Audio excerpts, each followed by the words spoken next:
We have just finished up this mulch project. We've gotten the street cleaned up, got all the excess mulch off, and we've put everything down and smoothed it out. Derek's done a fantastic job. You can see by looking at the mulch how smooth everything is.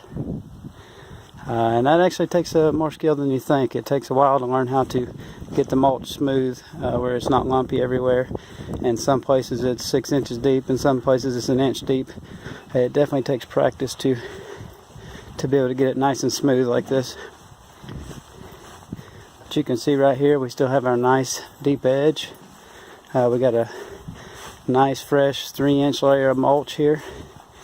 And the only thing left we have to do is to put down our pre-emergent, which Derek is going to put out right now. It's a granular product, and it's supposed to greatly reduce the amount of weeds that come up over the next 6 to 8 months. And we can reapply that towards the end of the summer to get a full year of coverage. So you can see right here. Here's the rest of our beds. Everything nice and clean and neat. Alright, and that's our process for doing mulch.